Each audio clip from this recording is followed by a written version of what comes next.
మరోసారి వివాదంలో చిక్కుకున్నారు ఆర్మూర్ మాజీ ఎమ్మెల్యే జీవన్ రెడ్డి. ఆయన తన హత్యకు కుట్ర పన్నారంటూ వ్యాపారవేత్త సామా దామోదర రెడ్డిని ఆరోపించారు. జీవన్ రెడ్డికి దామోదర రెడ్డికి మధ్య గత కొంతకాలంగా 100 కోట్ల విలువైన చైతన్య రిసార్ట్ భూముల వివాదం నడుస్తోంది. 300 ఎకరాల భూమిలో ఇప్పటికే కొంత భాగం జీవన్ రెడ్డి రిజిస్ట్రేషన్ కూడా చేయించుకొని తనను చంపడానికి కూడా ప్రయత్నిస్తున్నారంటున్న దామోదర రెడ్డితో మా ప్రతినిధి Vasu face to face.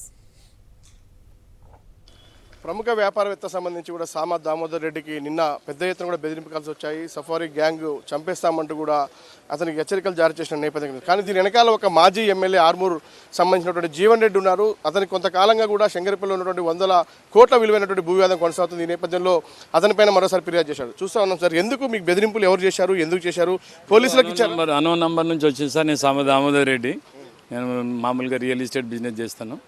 Unknown call వచ్చింది, కాల్లో బెదిరించిండు. నేను టోక్ దాల్తూ తుమారకు అమరకు ఐసా ఏమంటారు దాన్ని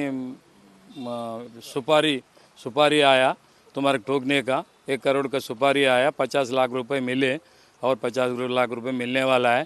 तुम अगर 50 लाख रुपए हमारे दिए तो तुम्हारे छोड़ दे, तुम अगर 1 करोड़ दिए तो मैं तुम्हारे डिटेल दे दूँ उनका कौन सुपारी दिए सो. उन्होंने तो वो एक बड़ा आदमी है, इज्जतदार आदमी, इज्जत निकाले उनके, वो हिसाब से उन्होंने सुपारी दिया. तुम देखो बेटा 27 लास्ट डेट है, तुम्हारे तो टोकने कंपलसरी है. देखो 27 आज नहीं कल ही है, तुम्हारे खत्म ही हो जाते. 27 నేను అర్థం చేస్తామంటూ కూడా వాళ్ళు అంటే ఈ రోజు ఖచ్చితంగా నేను అర్థం చేస్తాం, కోటి రూపాయలు ఇవ్వకుండా చెప్పారు. కానీ ఒక ముగ్గురి ఫోటోస్ కూడా కంప్లైంట్ చేసి కూడా పెట్టిరు, ఒక రివాల్వర్ పెట్టిరు. మాటల్ని బట్టి చూస్తుంటే వాళ్ళు హైదరాబాద్ చెందిన వాళ్ళ, నిజంగా బీహార్ గ్యాంగ్? మాటలు అయితే బీహార్ వాళ్ళు లాగానే ఉన్నాయి, మరాఠీ వాళ్ళు బీహార్ వాళ్ళు అనుకుంటున్నాం. వాళ్ళ మాటలు లాగానే ఉన్నాయి. వాళ్ళు బహుశా మాకు ఎవరైతే వేరే వాళ్ళు అయితే శత్రువులు లేరు.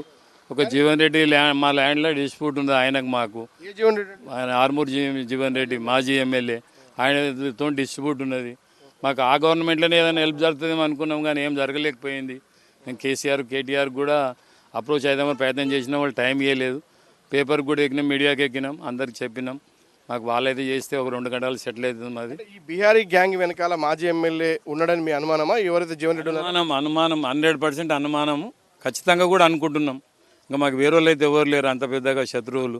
మేము హాయిగా అందరిని చుట్టాలలో పక్కలలో 10 ఊర్లో పెట్టు ఒక పెద్ద మనిషి లేక పెళ్ళిళ్ళకి పేరంటాలు పోయి ఆశీర్వదించటోళ్ళం మేము.